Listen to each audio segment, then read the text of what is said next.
Past players, past legends, past legends.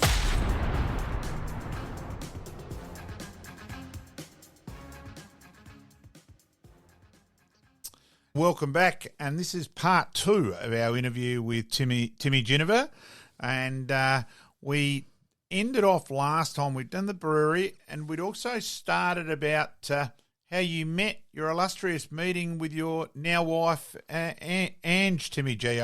There's a story with Mr. Bojangles on memory, Timmy G. Oh, that's correct. And Yes. it was a very popular nightclub at the Newmarket Hotel, Yes. corner of North Terrace and West Terrace, and a beautiful old building it is now. And when we went up there, I went up there as a young man, and I could not believe got up there, and you sort of listening to probably Tainted Love, and maybe a bit of Jack and Diane or something floating around like that.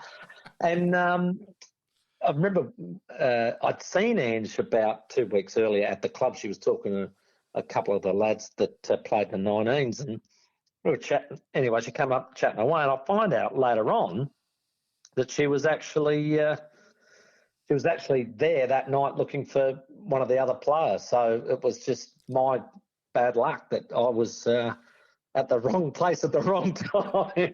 Call persistence, Timmy G, I reckon. That's a hard tag, mate. A very hard tag. Mate, So she may say a similar thing. Yes. She was in the wrong place at the wrong time. Mate, welcome back for part 2, and obviously we wanted to finish off a bit on your career night, but yeah, certainly cutting the rug there at Bojangles sounds like a bit of fun for you and the boys. Oh, it was, yeah. It's like everybody sort of gathers along to where later on in life it ended up being places like the Venue and Lenny's on a Sunday and things like that. Yes.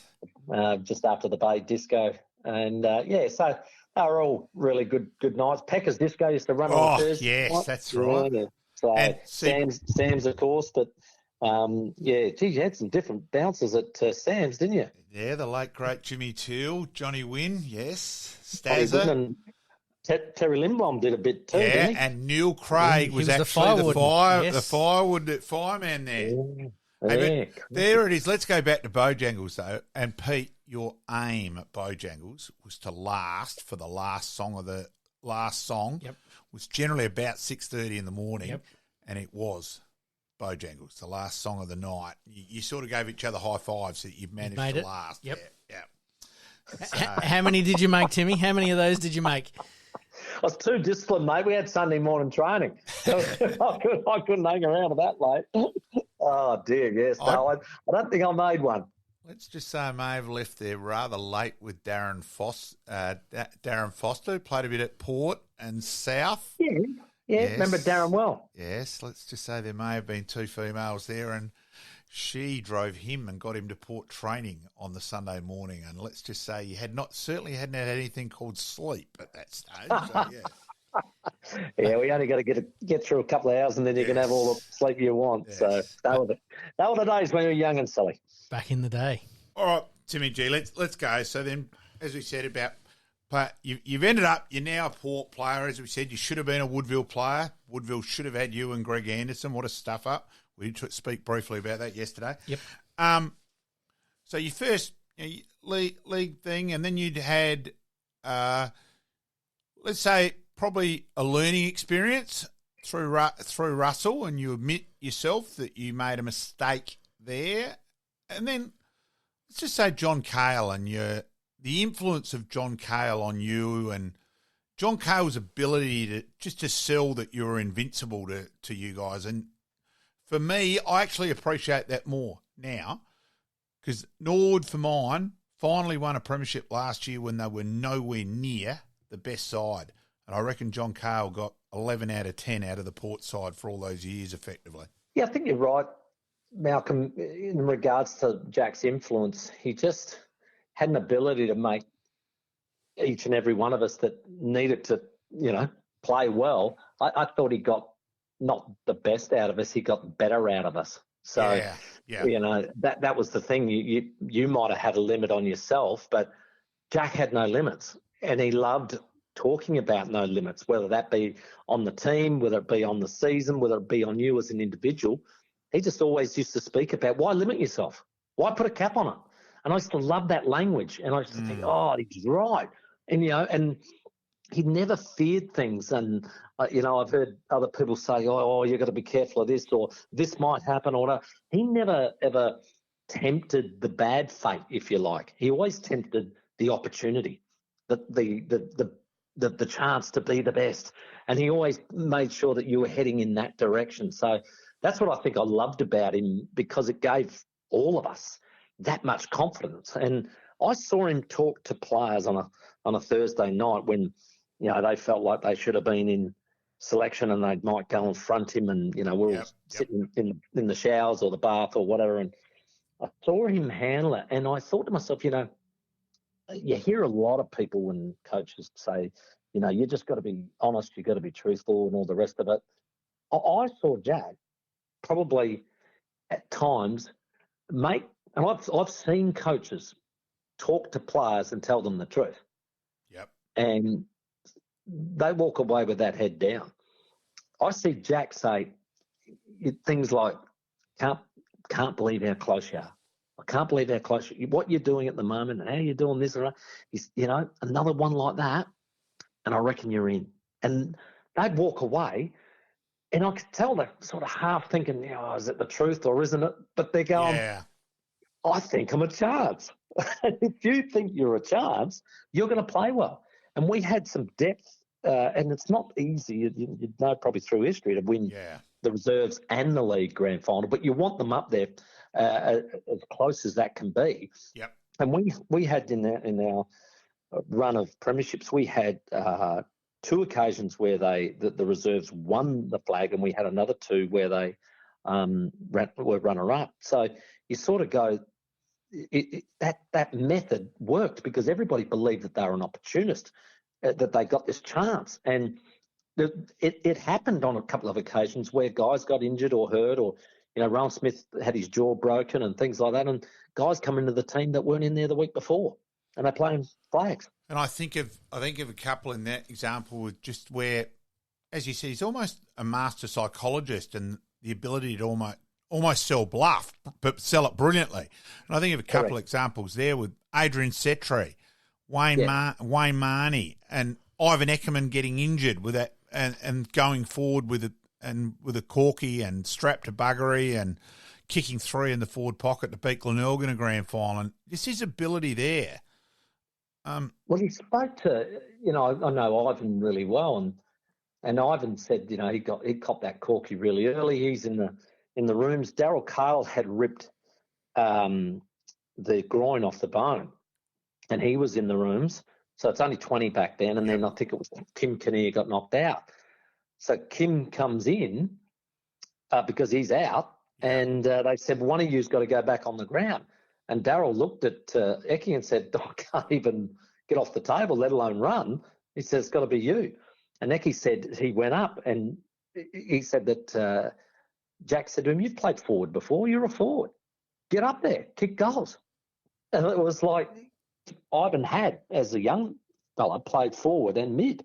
And he went up there and, kicked 3 goals that turned the game to win by 8 points. It's just that, exactly that. It's like, well, there's no problem here. It's actually a bonus. We've got you because you've played forward. And that's that belief. Is that something that John introduced over pre-season that, sort of built your season, I suppose, like most clubs do from a pre-season, but is that something that he was installing in those players right from the get-go at day 1 of pre-season? It's just the way he looks at life, Pete. He just looks at it always that this is possible. We can do this.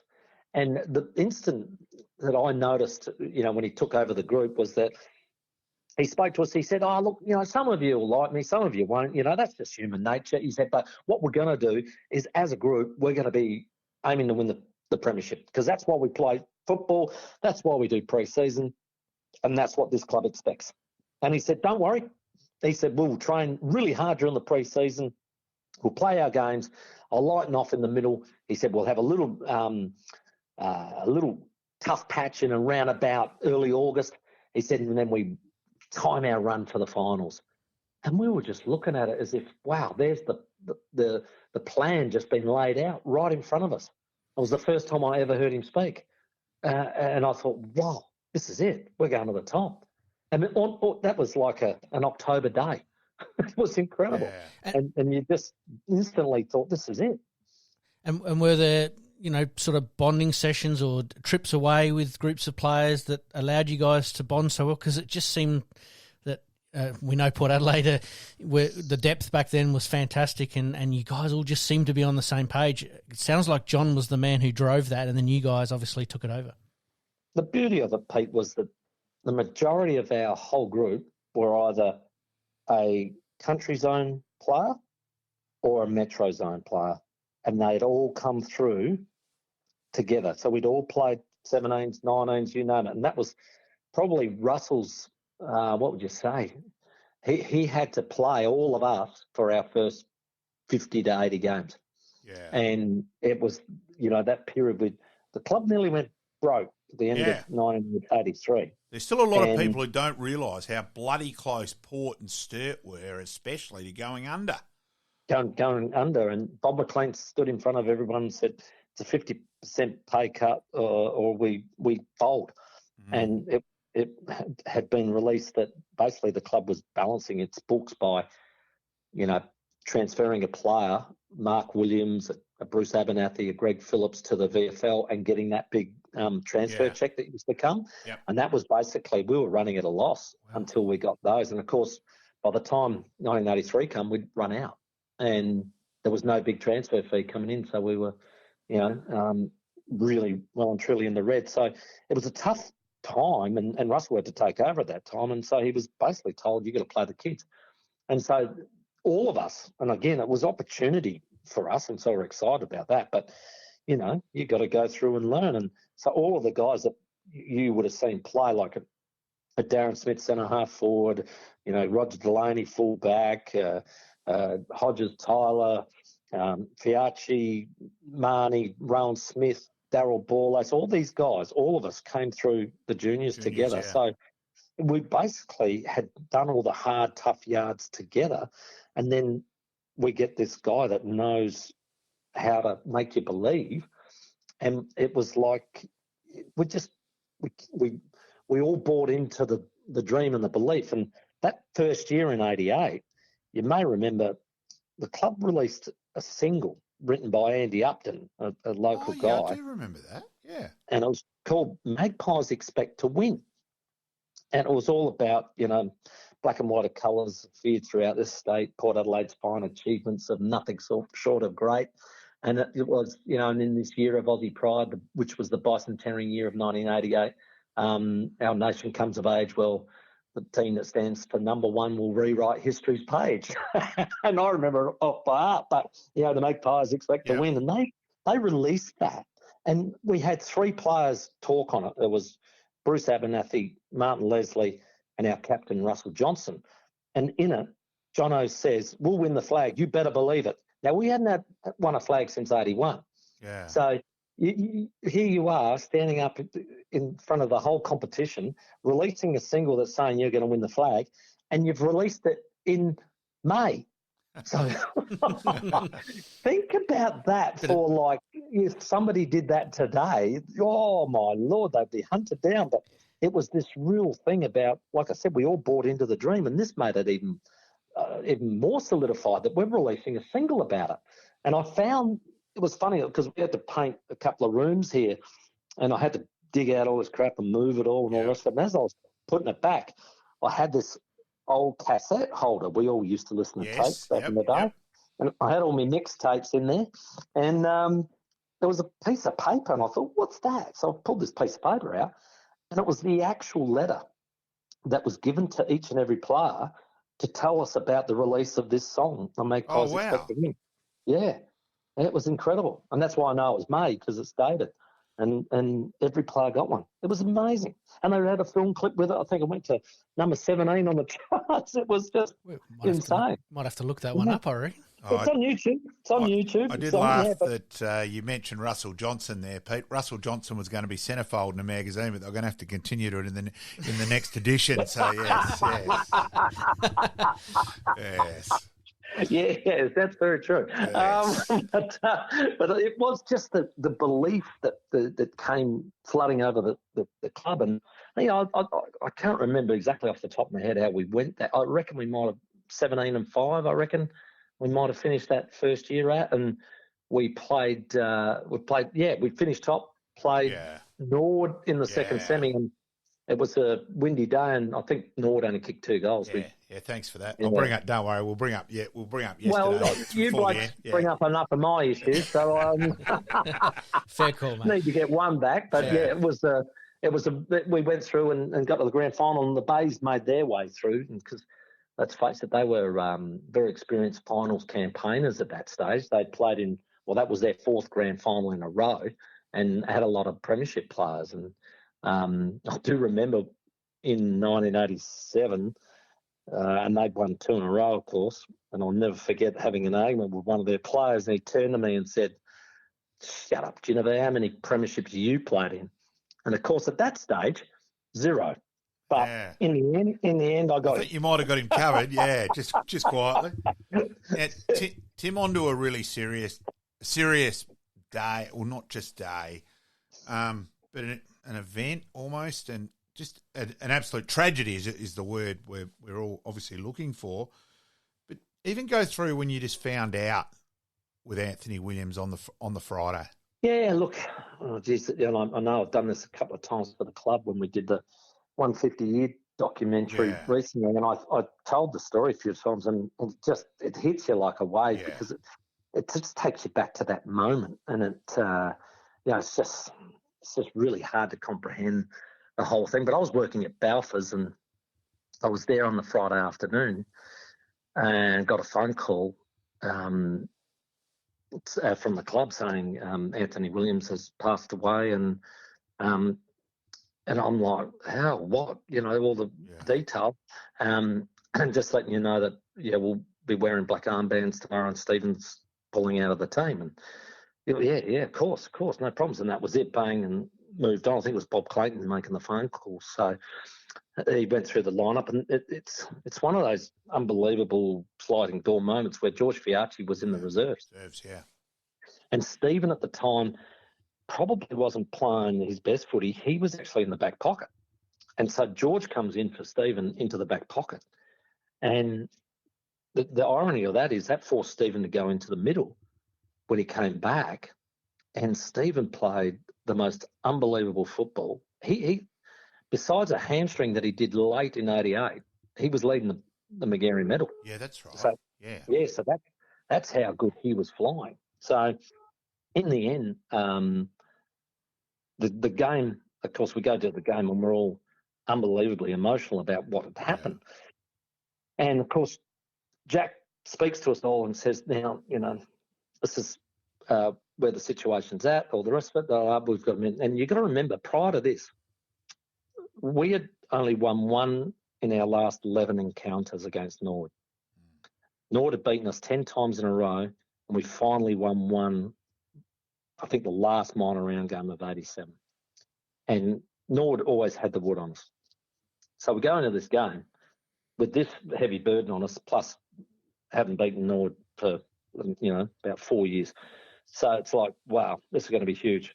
The game pans out. Norwood are all over us. We're not playing very well. And I know personally I felt like I was struggling. I think I might have kicked 1 goal, but I just didn't feel like I was finding the ball or having any impact. And I felt really bad about it. So, because you don't want to let the family down. So we come into the rooms at half time and nobody's emotional or anything. It's just an air of absolute disappointment.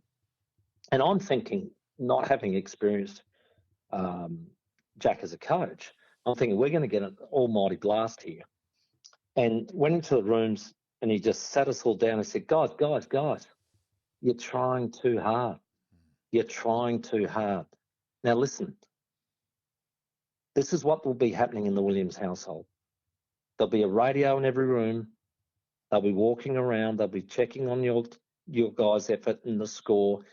And what they would have heard so far is that you're committing yourself, you're going in hard, you're doing all those things, but you're just not keeping it calm, keeping it cool, seeing the right options, being able to get it and use it.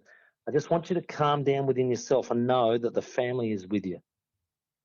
And it was just like pin could drop. And it was like, wow, I felt like this big relief come over me that it's okay.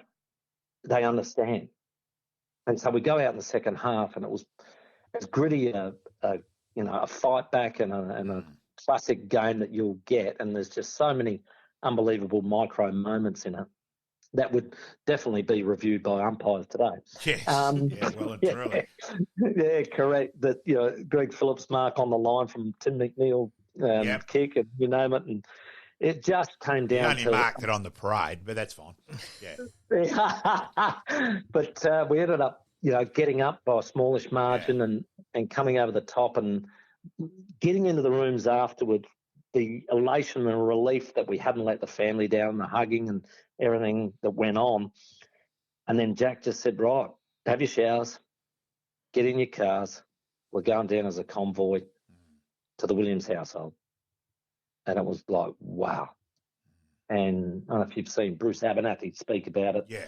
But he said it was just like the most incredible thing that we all just went down as one, as a procession, and went in there. And, I'll never forget the day. It's just so harrowing to see Foss and Vonnie sitting on that couch. And at this stage, I hadn't met Mark Williams.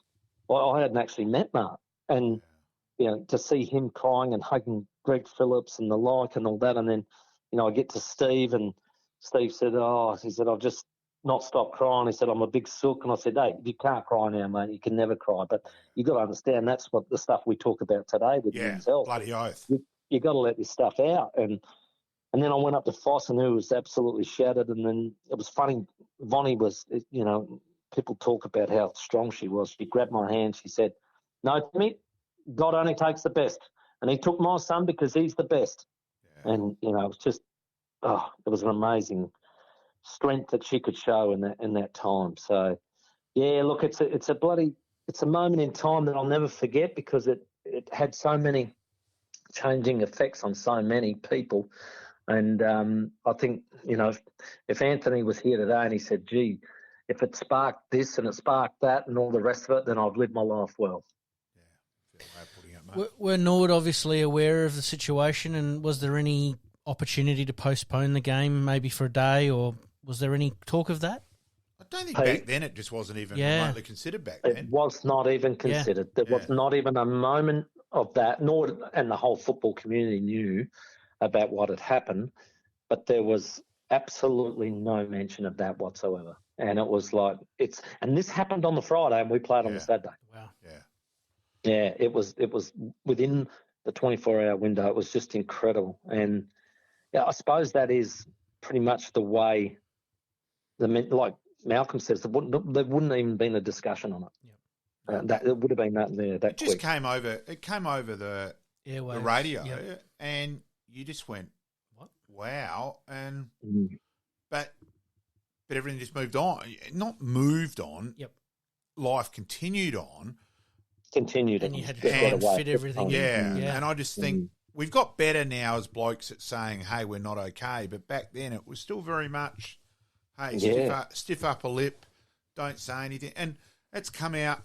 We had Ross Dillon on last week, Tim, and we're talking about Ross Dillon, where Ross Dillon's father died when he was 16 on Christmas Day. He went to fix a drill and electrocuted himself. He'd had another brother die of myopathy disease and another brother commit suicide. And the majority of the Nord guys were not aware of that whatsoever. Aishi, I told him, and he just went, bullshit. No, man. He just couldn't believe it. He said, I played with Ross, played under his coaching, had no idea. And so that's an area where blokes we've got better. But back then it was just, and it was an emotional day, obviously. And even as a Nord band, and we thought we should have been well up at halftime, and I think Tim probably would agree with that on the first half. And then Port came back, and it was Beeline could have gone either way. And as Port came off, I think a few of us went, you know what? It's bigger than the game, isn't it? Yeah. At least they've got this now for the Williams family, and it was. It's still incomprehensible. Is probably a good way of putting it, Tim. Yeah, absolutely, and it's just it was a significant day. We actually, funnily enough, that run that Norwood had against us, we then repeated. It went the other way. Yeah, it went the other way. We won 10 in a row against Norwood, so it just was an amazing pivot point, if you like. It's amazing how events in clubs' history changes them for the better or sometimes for the worse. But it sounds like you guys all banded together and really honoured the Williams family. And the Norwood Port rivalry, as we all know, is quite strong and has been through the years. But I'm sure there was absolutely the most amount of respect there on that day. That's for sure. Tim, we've got a brief interruption. Yeah. Ollie Pope bowled Pat Cummins for 14, England 3 for 73. Come on, we've got to get Root out. Come on, back to the interview. Yep. Breaking news. Breaking news. So then, Tim, you've hit Port's golden era. So 88, 89, 90. Go. You might as well hit me, Tim. I'll just go and get a coffee, Pete. All right. Yeah. That'd be right. Leave me with the Port story. Go, Pete. Go on, Tim. Mate. I've got to suffer. Huge respect for Port Adelaide, so let's go for it. Yeah, go for it. Your period of dominance, I think 88, was that year that we had to, break a drought as far as Port Adelaide was concerned. When it came to 89, a lot of us hadn't been, involved in one premiership, let alone trying to back it up. Yep. And I think there was this really significant moment in 89 where we won the first game and we played Sturt at Alberton and we won reasonably convincingly. And then following week we played North Adelaide at Prospect, got beat, and I reckon we played the Bays on Anzac Day and got beat. So we're, 1 win and 2 losses, and pretty disappointing in the 2 losses. And it felt like, because we won the pre-season comp, the Foundation Cup as well. So I reckon there was this complacency about, you think you're too good.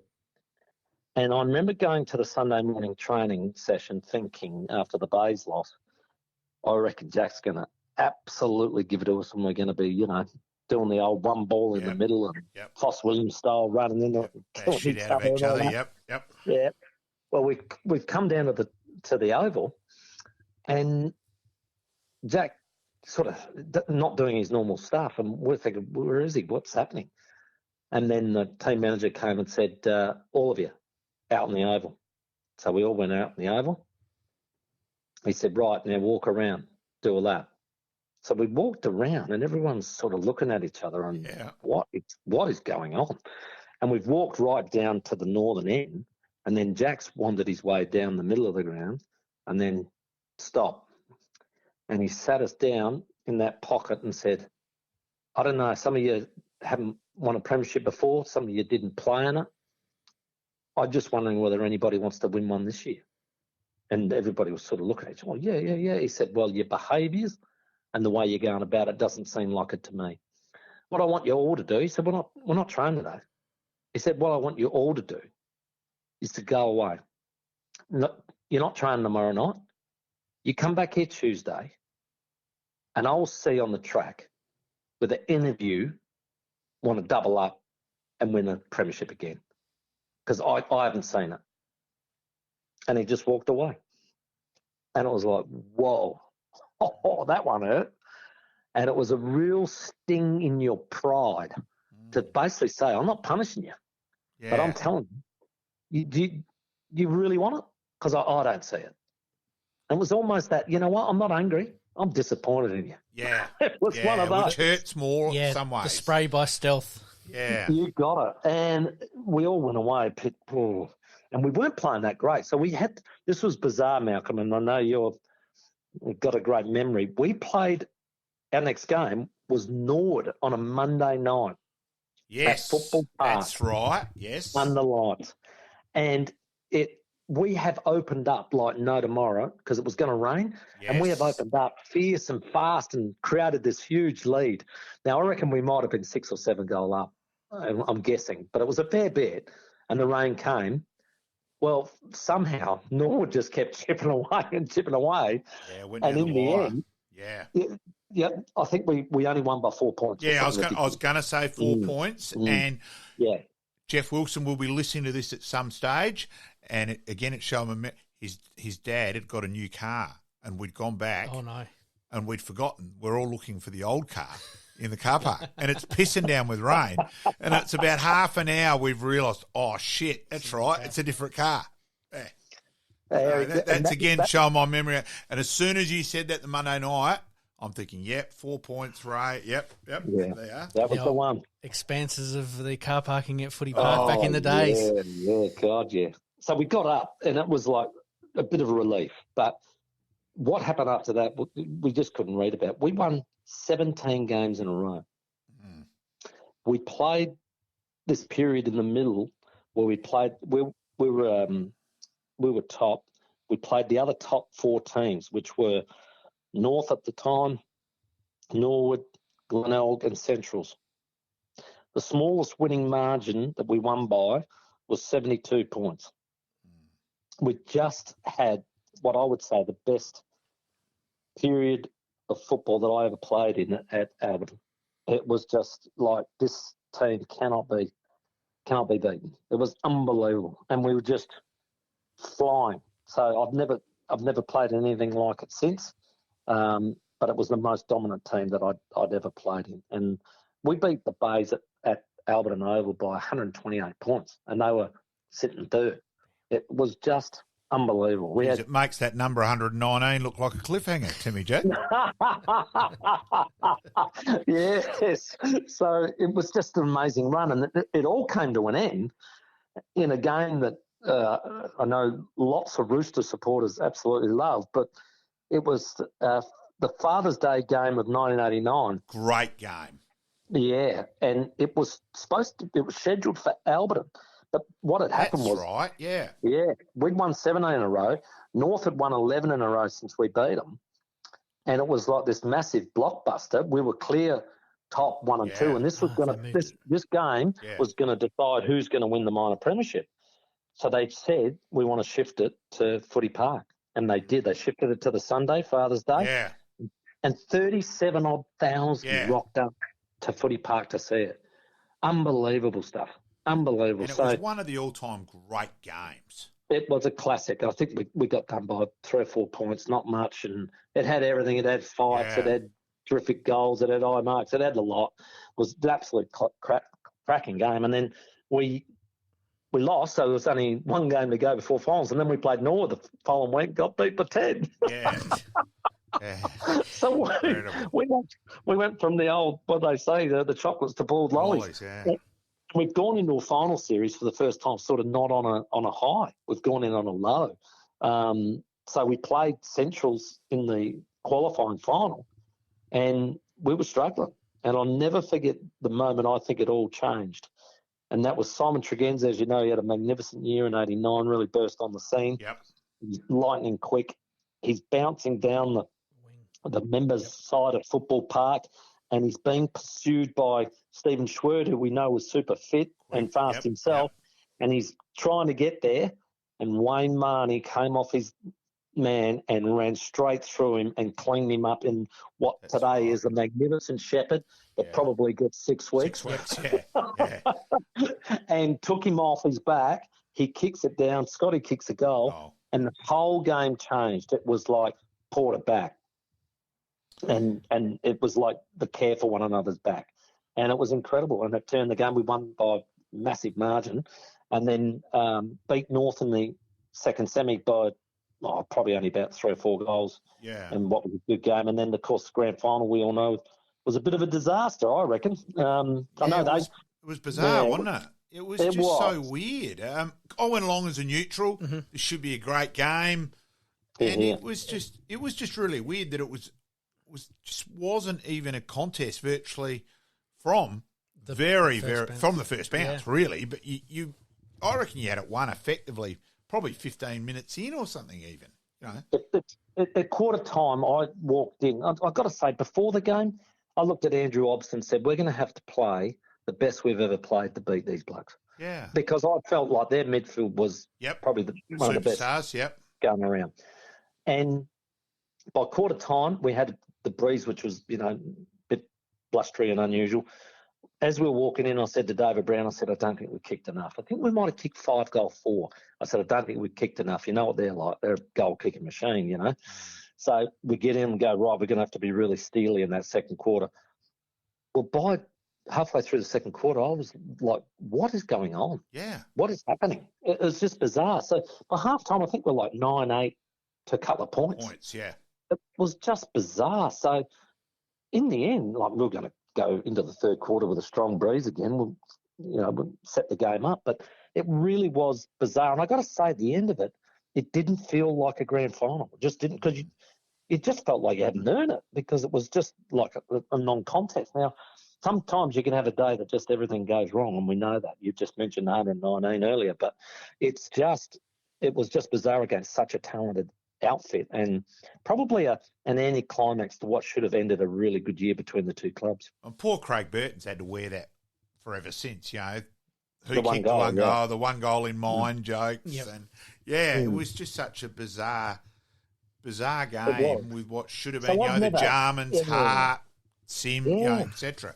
Simsy, they were good, very good. But look, it was, and unfortunately, I know it fractured a few relationships at North at the time, because Doug Smart and Andrew Jarman went to Norwood the following year. So, which was unusual. 90 was a strange year for us in that we lost a couple of players, like Delaney went to Fitzroy, Andrew Obst went to Melbourne. So we're sort of resetting up again. And then we were going through okay, but we weren't really turning much on. Then we got Ben Harris and Mark Williams back from Brisbane. And that sort of changed the dynamic a fair bit, because if you know Mark Williams, he can change any dynamic in any room at any moment. And not like you to make an understatement, Timmy G. Oh, but it was amazing. And what I suppose I loved about Choco was he could absolutely take over a room and dominate the rest of it. But if you said, hey, shut up, he really respected that. Yeah. And it was almost like, so you're prepared to stand up, and fight. That's great, So we ended up being really good mates and used to go to Faster Pastor every Friday and have a good chat about what we're going to do and how we're going to do it. And he was already coaching back then. Don't worry about that. He already had it in his blood. So it was amazing. But it changed the dynamic for us a bit. And then I wouldn't say we were dominating the comp at all. We were sort of in that top three. But then that fateful day happened in August, when the front page of the paper said Port are going in the AFL, and wow, did the proverbial hit the fan. It was unbelievable. Like, none of us knew. None of the players knew. The board had kept it airtight. And, when the whole thing launched, well, it's pandemonium, and nobody knew what was right, wrong, or whatever. Yeah. What I loved about the club was they basically said, you blokes, you got nothing to do with it. You're playing footy. You keep your head down, bum up. You got to get on with that. Let us worry about all this stuff, And so they kept us pretty much, divorced of all conversations or any speculation or So there's lots of pandemonium going everywhere. And I remember the pressure upon the club to sort of keep winning. But at that stage, it was almost like, okay, beauty, we've got this campaign now, it's us against the world. And the first game, Scott, I just kicked some ridiculous amount of goals at Albert 13 or something ridiculous against Christies, and we just went on a rampage and just kept winning. And we got to the finals, and we went to play the second semi. That's right, and we didn't play well. We'd won all these games in a row. We didn't play well. The Bays got up by about 10 or 11 points and went straight in the grand final. And then there was this whole campaign to go, well, everybody get behind the Bays because we can't have Port win it. And we got a couple of nasty injuries in the prelim where Brownie did a hammy. I rolled my ankle, and Rowan had his jaw broken, and so we were going to be down a couple, and that's when Adrian Setri comes in. Yeah. I think Wayne Marnie came into the side as well, and Wayne played really well, especially in the first quarter. He had an awesome start, and we played on what I would say an epic grand final, and it was just amazing. Scotty kicks the record and hurts his knee, comes back on, and just a really quite an amazing day. We already knew that we'd lost the battle, and that the AFL decided that it will be a composite side, and so we sort of knew that, but we wanted to take the trophy home anyway. So, Tim, has it ever really come out? And did Port actually say in the end, well, to you guys, even as a group, this could be breaking, that hey, we actually got stitched up, and that the AFL were always going to have a composite side first? No, they never did. What I fronted. Greg Bolton wasn't president at the time because Bruce Webber was. Yep. But I went and saw Greg, I reckon, during the pre-season. We must have been at a function or something. And I just said to him, how did we lose? How did that happen? And he goes, Timmy, it was like this. When you go to war, you got to have a big war chest. We didn't have a big war chest. So what was going to happen is they were going to just keep slapping injunction upon injunction upon injunction, and we didn't have the money to fight it. He said, so it really, in the end, we had to concede that moment so that we could then devise the new plan to get the second licence. And we just had to concede. Yeah, as I said, my mail was my mail, and look, I've got to be honest, I reckon my mail is very, very good on that. And you think so? Anyway, I've no doubt that they probably played that card, hoping that it would force the hand of the other, without a doubt. But I think, and they had the licenses and all the rest of it. They were playing the game. I just feel like, I know if you go right back, and it's a long argument, but the WA jumping in without SA buggered it up straight away. Oh, very much so. Yeah, so that was a real mistake. Oh, and WA footy very, very nearly went under. Don't worry, they were as stuffed as Port and Sturt were, and that Pacific Holdings, and you may have found a Western Australian himself as a former Sydney Swans chairman, lost 1.3 million himself, and things like that.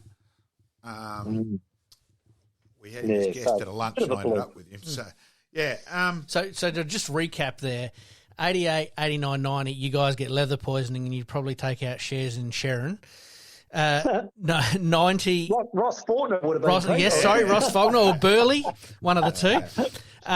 Ross Faulkner. You then get wind that through media that Port Adelaide are going to put in a bid for the AFL or the VFL back then. You players were told, don't worry about it, we'll take care of it. But surely there was some talk amongst the players as to what the hell's going on here and how do we become a part of it? Well, for us, it was like if I play well and we play Premiership, I might be a chance of being in that team. And there was a lot of talk about, well, who will come over? And I remember Chris McDermott saying, I'm not playing for them. Yeah. He did use a few other expletives, but it was like there's no way. So we might have struggled to probably attract, what would you say, the best, probably the SNFL that was going around at the time. But what we might have been able to get was the names like Bradley and Anderson and those sort of guys back. That could have been, and we already. Yeah, we already had a sliding doors moment that would have been. Yeah, so we already had a kid called Wanganeen, and Martin Leslie had moved to the Brisbane and that. So we sort of could have got maybe those guys back, and then maybe a few would have said yes to come over.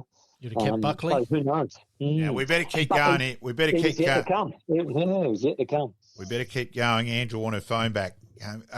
That's true. Okay, let's stay with Port Power for a second there. Obviously, you were involved with Port Adelaide at the time when the Power were trying to come into the AFL. How did that all sort of plan out? Obviously, 97 was the year, and you had a little bit more of a run up. And considering back in 83 you guys were pretty much all broke, sounds like the war chest was built quite considerably by the time you were ready to come in? Oh, yeah. And look, unfortunately for probably those that went through that period of time, nobody was paid well and nothing was spent on the facility. Let me tell you that. So it was, we were running on the shoestring because we had to keep that war chest building. But with the emphasis that, guys, we've got to win the flag, because if we don't win the flag, we're going to look stupid trying to bid for the second licence. So it didn't bother me at all. People say, "Oh, that's a bit of a heavy expectation." I said, "Well, we had that expectation anyway. We wanted to do them anyway, so I had no dramas with that." I think what happened initially, though, the Crows come in, and I think we all know that the euphoria that went around the Crows at the time was probably unexpected and quite frankly over the top. Oh, yeah, it was ridiculous. Oh, it was ridiculous. It was unbelievable. And a lot of the guys that were either in that squad or guys that had tried out. Now, the top, I think they picked 75 guys to train or something like that. And ended up with 52. Yep. 52. Some of our guys went into that training and didn't make it and came out of that squad and came back, and we hadn't seen them for the whole pre-season, and we had the worst pre-season. When I say worst pre-season, facility was like we couldn't even afford to go down to Victor Harbour where we normally used to go. We ended up staying in Mannum somewhere, running up gravel hills. It was just as rough as guts, and we used to get coloured T-shirts to have our teams, and we had old David Armfield's mum's old towels ripped into headbands. So we were that desperate. It was terrible. Oh, wow. Sounds pretty useful. Oh, yeah, don't worry. So old school. I think a lot of people, and Jack spoke to us about it during the season. He just said he felt like a lot of people had just dropped their bundle a bit as far as, aspiring, because it was like, well, there's this other massive beast in town now and we're a bit irrelevant and maybe. And he was saying you can't dwell on what might have been. And the good thing for me was I was never involved in any of that. I never got picked up in the squad, never got asked, you name it. So I didn't have that burden personally, but I could see that probably did affect a few other lads. So I could see Jack again reading the room and getting it right. We had a terrible year in 91 and got smashed in the elimination final and knocked out. Yep. So it's the end of that. It was like the embarrassment of that. The club came down pretty hard on all of us, and for the first time in my existence at Port, we had a post-season interviews and reviews. Okay. With the coach, the president, the fitness guy. It was like, whoa, this has never happened before. They were that filthy and that angry because it looked bad on our resume. So it was like, okay. So honestly, in 92, I think a couple of players went off, but the only change we really had to our lineup was Rowan Smith came back from 1 year at St Kilda. Oh, yeah. And we had two kids come into the team, one 19 called Brett Chalmers and now the 20-year-old called Nathan Buckley. Yeah, they had a bit of an impact. Yeah, just a little bit. Had a bit of an impact. Just a little bit. Yeah. Let's go through to 94, 95, 96. And the grand final against Woodville West Torrens in 94. And let's be honest, you won Port the game. Port were nearly gone. Go through that, mate.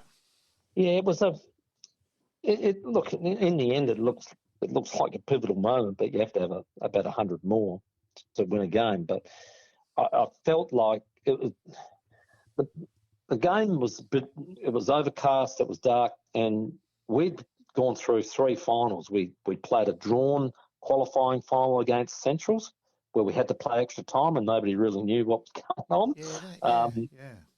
So we ended up winning that one, but it took a lot out of us because you had to do the 5 minutes each way after you've done everything else. And then we played the second semi and we were still in that game nearly, sort of to three-quarter time, and then we just ran out of legs and they belted us by about 12 goals. So it looked like a nastier loss than what it really was. Yep. We went back to the prelim. We're able to beat Centrals to come back in. But lo and behold, 25 minutes in, we're 6-goal down and haven't scored a goal. It was like looking pretty bad. And I remember standing there, and it was an incident that happened when Darryl Borlace walked up to me and said, "Don't worry about them, Nipper. We're going to come back and win this game." And as I turned around and looked at him and think, is he okay? Is he a full quit? I looked around. His man said something to Daisy about, you're an idiot or something like that. Yep. Normal banter. Yep. Anyway, the young fellow on me said, yeah, Borlace. And I thought, hang on. You're not old enough to have a go at him. Yep. You're bloody 19 or 20. You don't get to have a go at him. He's bloody 29 or something. I said, you shut your mouth. And he says, no, or something like that. I said, you shut it, or I'll shut it for you. And he said, no, you won't. So anyway, it was a bit of banter.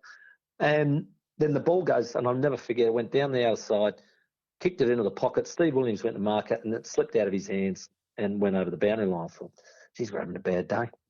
So I go to the pocket for the throw-in, and an old fella who was a Norwood supporter, let me tell you, Malcolm, that I used to do some sprint training with, he taught me, he said, when that ball's getting thrown in, if somebody's grabbing your jumper or tagging you, Yep. he said, just a quick little movement of the elbow into the solar plexus and they'll let go. And that's exactly what happened. The ball got thrown in because he said all the eyes are on the ball, aren't they? Who was that, the fitness guy? I've got to ask. He's an old fella called Barney. He was out of the Adelaide Harriers. This is about, Yep. This is like about, I'm talking 1984. Yeah, no, the guy you mean. Yep. Yeah, lovely old fella. And so the ball got thrown in, and I was getting scruffed, and I thought, no, I'm going to do Barney's trick. And I went, boom. And I heard him go, oh, and I thought, beauty, got rid of him. And I thought nothing else of it because it's something you do 100 times at stoppage. And I've jogged off. And then I just turned around.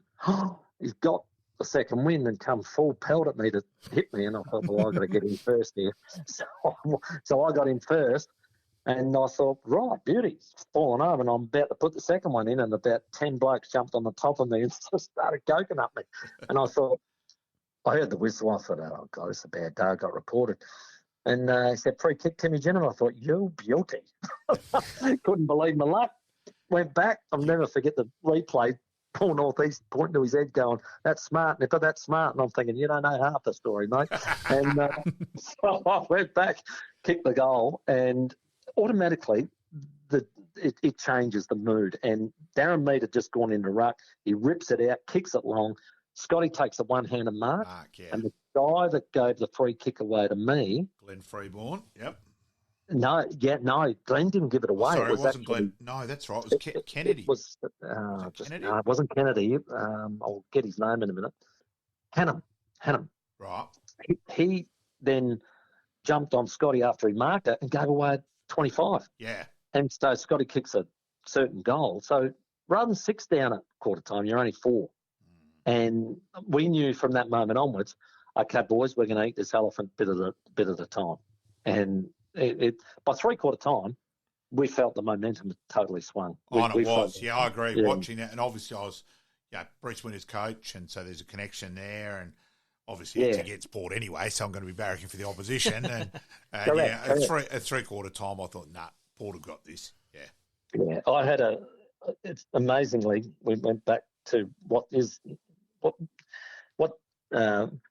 Bojangles developed into Joplins with the extension. Yes.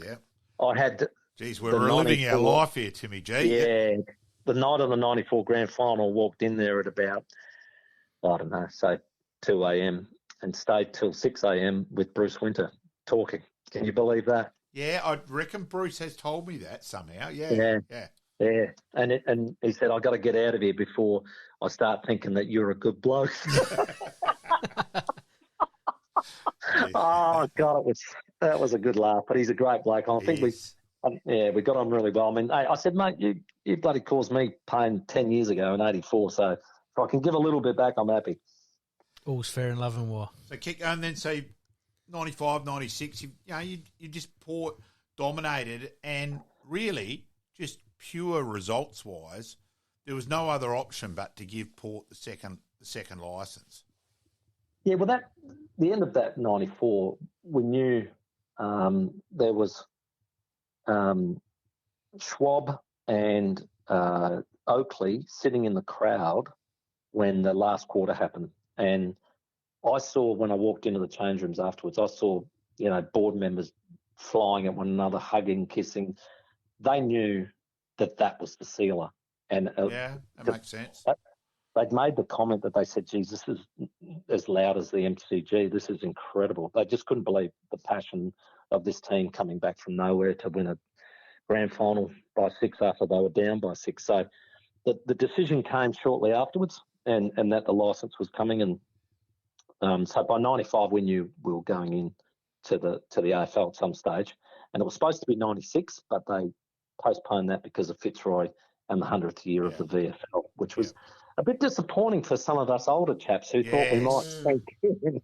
That 1 year is pretty important. That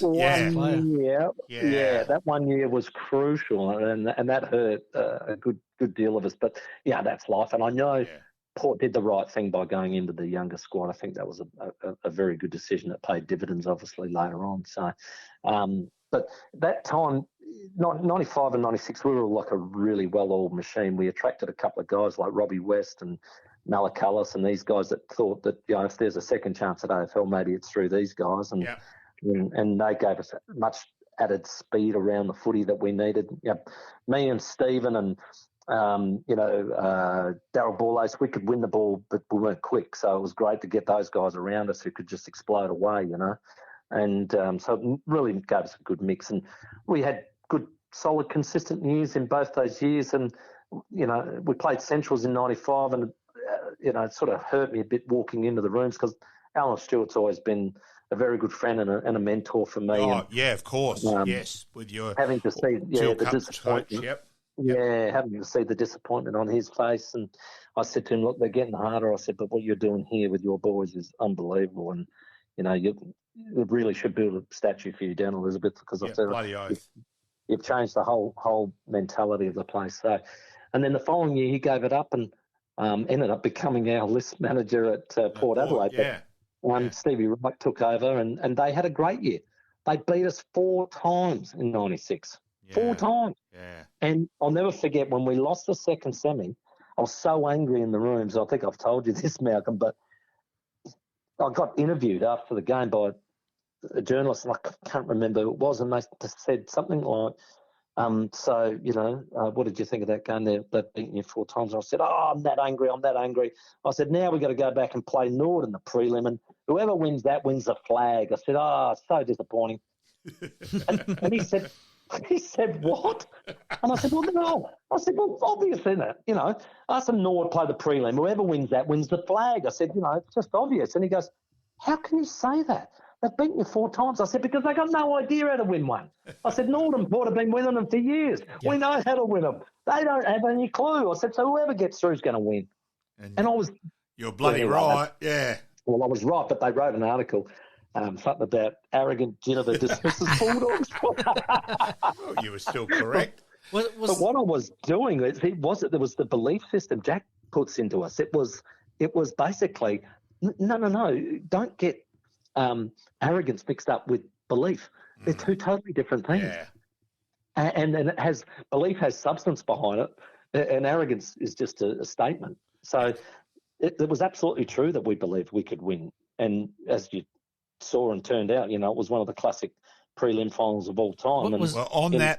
Was that the one with Scotty Hodges kicking it? Yep. So on that, Tim, I'm actually went reasonably serious health problem. I'm in hospital and I'm pretty crook. And let's say when Hodges has kicked the goal, a radio came off second best at Burnside Hospital. In runs this nurse thinking that I'd collapsed on the floor and went code blue and goes, oh, football, is that all? And let's just say my reply back made sure that I was no chance to win the Burnside Hospital Patient of the Year award. Such a great year after Port have bloody come from nowhere to win us and a smash radio everywhere on the floor. Yeah, yes. Oh, classic. I appreciate that because, yes, we've all had those moments in our footy career. So Scotty's free kick, how confident were you with him kicking it? No. I've honestly said this to him himself. I started setting up the zone for the 10. Bloody wish it had missed. I'm screaming and yelling at everybody else to set up in the zone because I wanted to hold it in and trap it and try and score.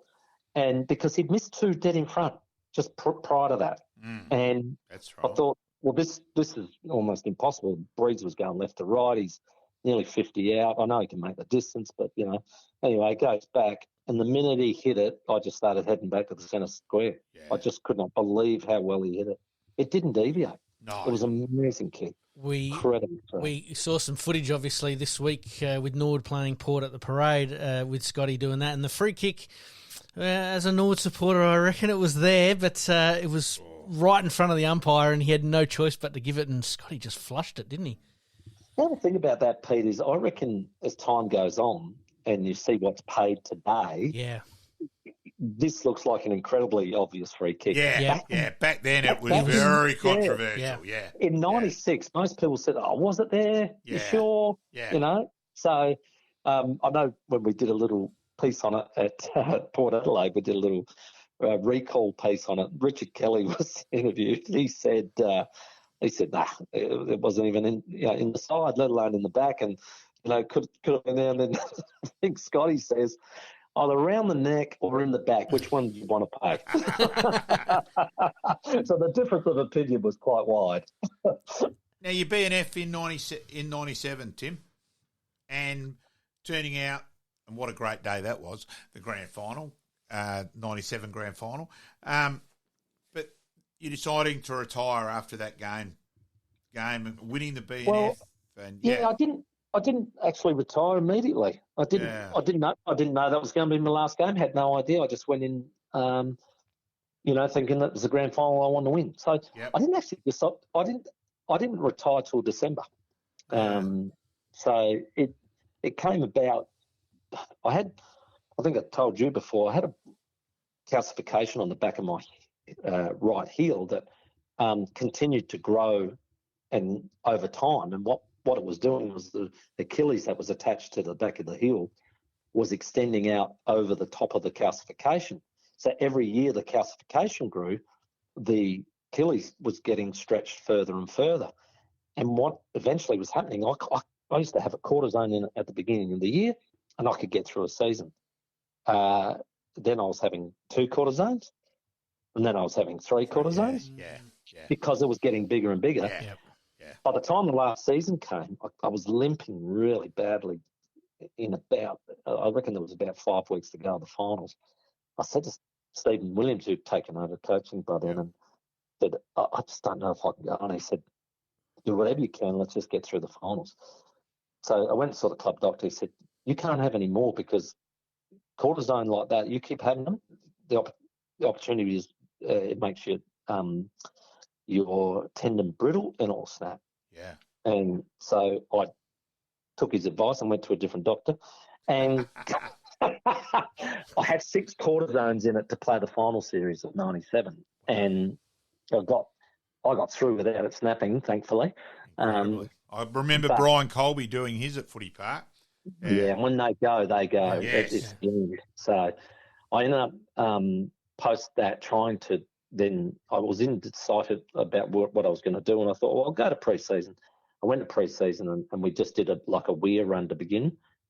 I came stone mudderless last and couldn't even hardly complete it, and that was embarrassing. And I just said, I think I've got a serious problem here, Steve. And he said, well, go and see what you have to do, So I went and saw some specialists, and in the end, he said, we took MRIs and pictures of it, and there was an inch of calcification on it by this stage. Incredible. And he said, we've got to operate, take it off, shave the bone back, reattach your Achilles. I said, oh, shit, that sounds a bit nasty. I said, how long would that be? He said, it's about a 6 to 12 month recovery. And I said, mate, I'm 31. I've got to be back out there, before Christmas. And he said, yeah, you won't be doing that. And so I had to make things up. And at the time, John Cale said, listen, I wouldn't mind you coming over and helping with the team as a skills coach / midfield, I suppose, involvement, and I thought, well, that could be a coaching road. Who knows? It could be, what other AFL club's going to ask you to come along and help. And I thought, well, bloody hell, there's an opportunity. And if I have the operation, I can't play anyway, and I can't play without it. So I was sort of almost forced into it, if you like. I decided not to do it. So I didn't have the operation. I retired. I went with Jack for that year in '98 at the Power, which was a really interesting year, considering still won 9.5 games and just missed the finals, which was amazing for its second year. But in the end, a year later, I couldn't even do a lap of the oval, so I had to have the operation a year later. It was true. It took me 12 months recovery as well. So, and then coaching Port Magpies. That was a bit later in life. That was 2006. But by then we had that terrible, obviously, the model that was set up to put Port Adelaide, it's ridiculous. Keep Port Adelaide in the SANFL had no revenue stream. Yeah. So it really was, a case of talk about no resources. It was just horrendous. At one stage, I couldn't even get footballs for training. It was that desperate. So, Stephen Williams has never received the praise he should have for Ethelton. That you were two clubs, and what he did there. That's one of the greatest ever coaching achievements and club achievements in footy. Yeah, and it just got too hard, unfortunately, and the cupboard was bare basically, and I knew personally this isn't right. It's just not right, and it's just not why we aspired to get into the AFL, why we wanted to get ourselves to the highest level, and this is just not right. The whole Port Adelaide thing's a disaster. So I know my time there as coach actually helped me to sort of go, no, this just needs to be one.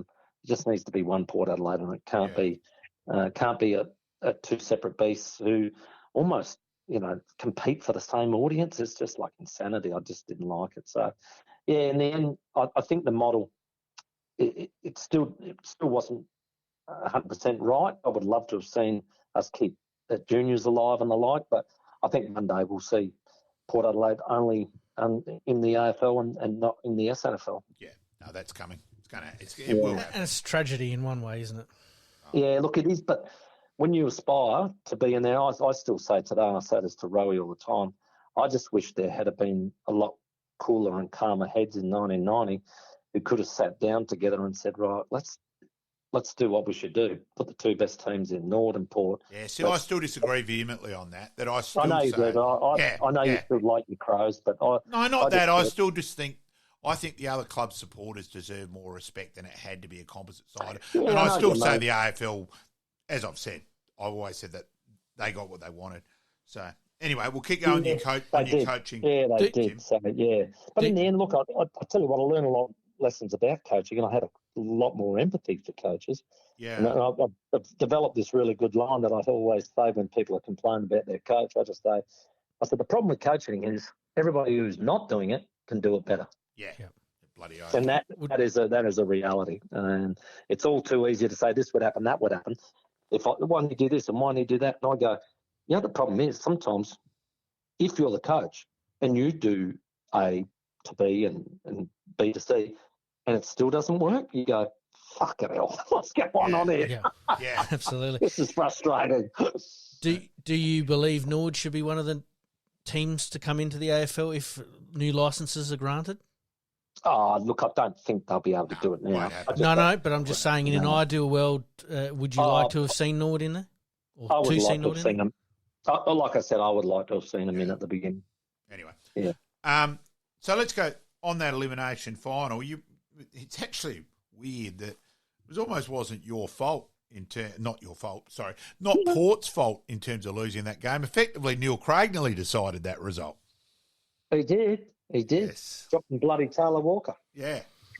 And Tex just dominant. Tex was just way too good. It didn't matter what. Yeah. When you I did. see You could have.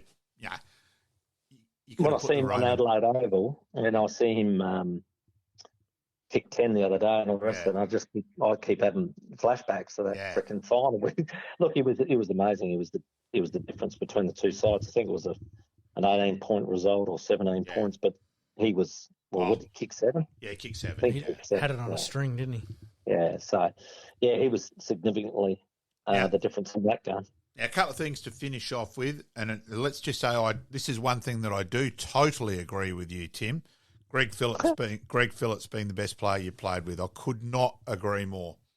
Yeah, like I said, for the whole reason of just everything about team and just been, I always say he made careers, and people who played with him disagree. They just say we'd see that ball coming in, we'd see Greg underneath it, and we would just take off by our opponent and start sprinting because it was either going to come by hand or foot any minute. So he just dominated.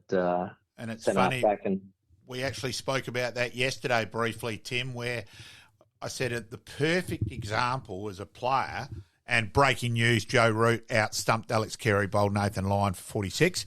And that, Tim, in terms of that, was Peter Hoffner, a guy back here. He looked, you would have thought this guy is a gun, got offered huge money goes over to WA and hardly played a league game and ended up playing reserves and was back here. And everyone just realised, well, hang on, Phillips was so good. Mm-hmm. And as a Nord supporter, look, don't dare think I didn't respect Russell and all that, but we still had Rod Seacamp, Michael Taylor, who had great records on Russell. Robert Comp did for Sturt and all that, but Greg Phillips was the one. It didn't matter what any other side did. His ability to read the play and then give it off with a handball. And I admit, if I'm picking my best ever side, it's out of Greg Phillips or Ross Glendenning at centre half back. So that shows how highly I regard Greg Phillips. Yeah, I can't disagree with any of that. And now one of the greatest characters you played with, and look, it's funny that go back there with you in that regard, where I first met you, was umpiring when I umpired you at Woodville High, was umpiring Rowan for Taparoo, I reckon. I'm trying to remember what's yes. Taparoo. Yeah, umpiring, and he played in a beanie at school and that. That's right, yeah. And just umpiring Rowan. I had to meet Rowan a bit, and then just have got to know Rowan a little bit over the years through, basically, if you go to Port Districts, and if Rowan's not there, ring the police because something's happened. Yep. And, there was one day there and Rowan, he knew I knew my footy, and we ended up talking, and because it was at Port Districts. He's there in cricket as well. He's watching Port Districts on a Saturday as well. Like, I think his car just drives itself to Port Districts on a Saturday. The original Tesla. And just end up chatting away with, and he's an absolute character. And tell the story about him turning up to the grand final with a bag, because that is, for Port supporters out there who don't know this, and anyone else, it is one of the great footy stories around. Go for it, Tim. Yeah, I'll narrow it down. But look, he walked in and he had an overnight bag with him, and I remember Wayne Marnie sort of hit me and said, "Look at this," and I said, "He's got an overnight bag." And we said, "Rum, what are you doing?" He said, "Told Mum I'm not coming home for a fortnight."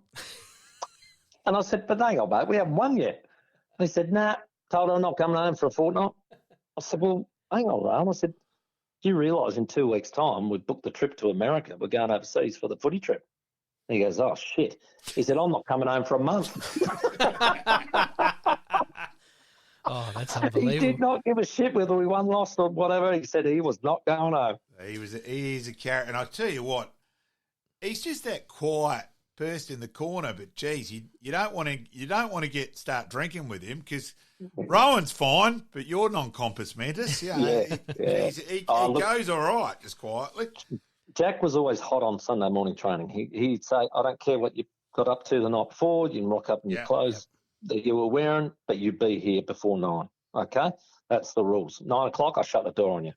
And he was true to his word. And Rowan knew this, so Rowan would say to me, "Now listen, when you get to training, you see my car, just look in the back seat."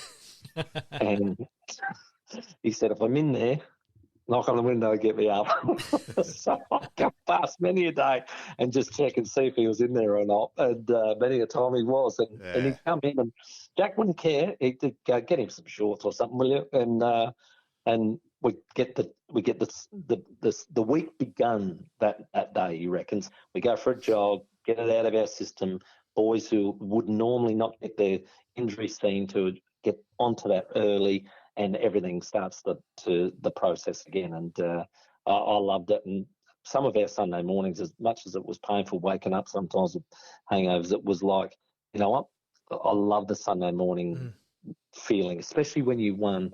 You get to talk about it again. You're with your mates. You have ice, and they'd always put a breakfast on. You know, you pay $5 and get bacon and eggs, and we'd sit there, and you know what could wind up into another session anyway. So it was always a really good bonding day for us, and I think went a long way to us being so close.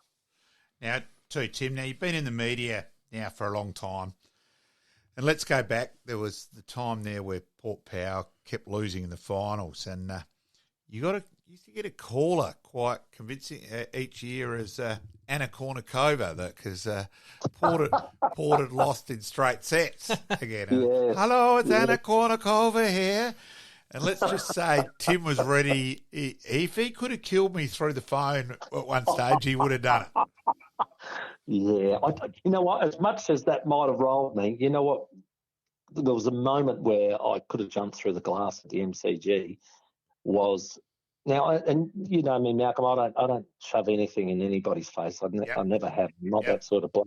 Yep. And I'd say John Cale's probably one of the most humble and gracious blokes, depending on whether he won or lost. Yep. Well, John and I were working for Triple M Adelaide, and we were part of the commentary team that went over for the 2003 prelim between Collingwood and Port Adelaide.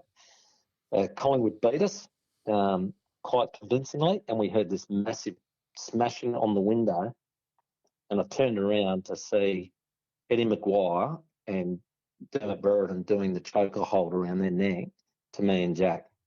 That's pretty dumb. Wow. And I just looked at him, and I looked at Jack, and I said, "Can you believe this?"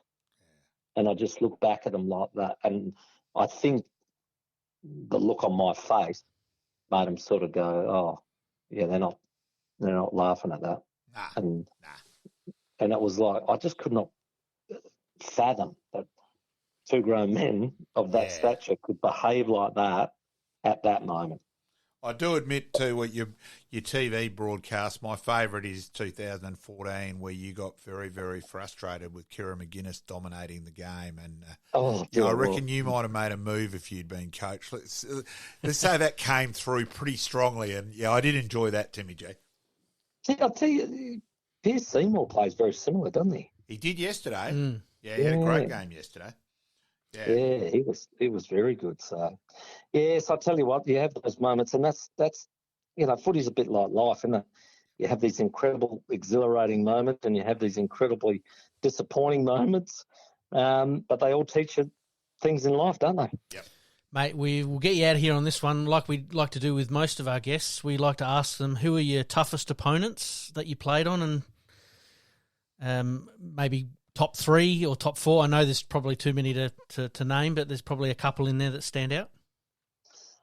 Look, I think just the best rover, I reckon, probably since the war is John Platten. It was just a pleasure to watch him. Yep. I only played a few years against him before he left, and I just thought he had everything. He had speed, he had courage, he could jump high, he could kick long, he could take screamers. He had everything I didn't, so he was amazing. So I think that he's definitely the best rover I ever saw play, which was obviously my primary position. From there, just in lateral life, I got to play. They wanted me to play as like that kick behind player rather than the rover who goes forward of the ball. So I played in my latter years, probably my last 4 behind the football, and had to stand Gary a lot. Number 14. So I had a lot of respect for Gary, just as an opponent, as a player, fellow captain, you name it, and just loved the way he went about his work. And I always thought, people always say, "Oh, he's tough and he's hard and all the rest," but I always say Gary's one of the most skilled players I ever played against. Oh, bloody his hand. By hand and foot. Just amazing. So, he was exceptional, I think, in that as a direct opponent.